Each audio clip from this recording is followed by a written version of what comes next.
3 दिवस सकाळी उपाशी पोटी पेरूचे पान खाल्ल्याने शरीरात काय होते ते बघा। नमस्कार मित्रांनो, आपल्या आसपास अनेक प्रकारच्या वनस्पती असतात आणि या वनस्पती आपल्या आरोग्याच्या दृष्टीने खूपच फायदेशीर असतात, परंतु त्याचा वापर कसा करायचा हे माहीत नसल्या कारणाने आपण त्याचा वापर करणे टाळतो। तर आपल्या परिसरामध्ये असणारे पेरूचे झाड आपण पाहिले असेलच। पेरूचे झाड आपल्या आरोग्याच्या दृष्टीने खूपच फायदेशीर आहे। तर पेरूची पाने, फळ हे आपल्या आरोग्याच्या दृष्टीने कसे फायदेशीर ठरतात याच विषयी आज आपण जाणून घेणार आहोत। तर मित्रांनो, कोलेस्ट्रॉल नियंत्रित करण्यासाठी पेरूच्या पानांचा फार मोठा वाटा आहे। 4 ते 5 पेरूची पाने घेऊन ती स्वच्छ पाण्याने धुवून घ्यायची आणि आपल्याला याला पाण्यामध्ये उकळायचे आहेत। उकळल्यानंतर हे पाणी आपल्याला गाळून प्यायचं आहे आणि त्यानंतर हे पाणी आपल्याला प्यायचं आहे। यामुळे आपल्या शरीरातील कोलेस्ट्रॉल नियंत्रित राहते। तसेच पेरूच्या पानांमुळे उलटी तसेच पोटदुखी त्रास सुद्धा कमी होतो। जर तुम्हाला जुलाबाचा त्रास होत असेल तर तुम्ही 30 ग्राम पेरूची पाने स्वच्छ धुवून घ्यायची आहेत आणि 2 ग्लास पाणी घ्यायचं आहे।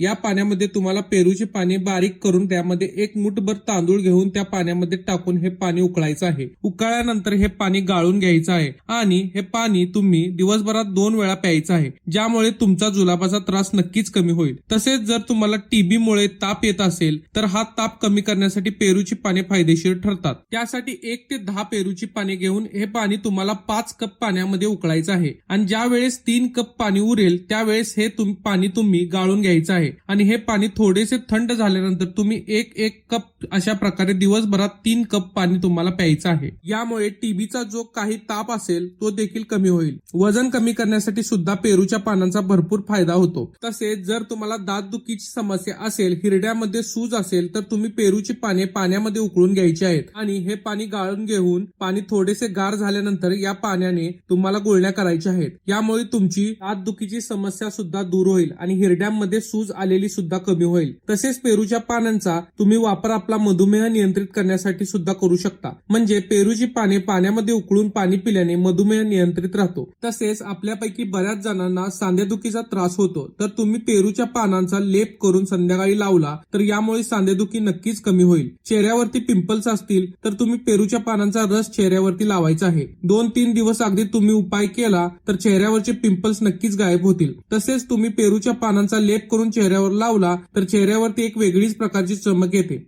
त्याचबरोबर चेहऱ्यावर जी काही खाज उठत असेल ती सुद्धा कमी होते। जर तुम्हाला दम्याचा आजार असेल तर तुम्ही पेरूच्या पानांचा वापर करू शकता। म्हणजे तुम्ही पेरूची पाने जर सेवन केला तर दम्याचा त्रास नक्कीच कमी होऊ शकतो। केस गळतीची समस्या असेल तर तुम्ही पहिल्यांदाच आपले केस शॅम्पू लावून पाणीने स्वच्छ धुवून घ्यायचे आहेत। नंतर तुम्ही आपल्या केसांना पेरूच्या पानांचा रस लावायचा आहे। यामुळे तुमचे केस गळण्याचे थांबतील आणि केसांचा रंग सुद्धा काळा होईल। तर अशा प्रकारे आपल्या आजूबाजूला असणाऱ्या पेरूच्या पानांचा वापर तुम्ही करू शकता। यामुळे तुमच्या अनेक समस्यांवरती तुम्हाला तोडगा मिळेल। व्हिडिओ आवडल्यास एक लाईक व शेअर करा व असेच नवनवीन व्हिडिओ पाहण्यासाठी आमच्या या पेजला नक्की फॉलो करा। धन्यवाद।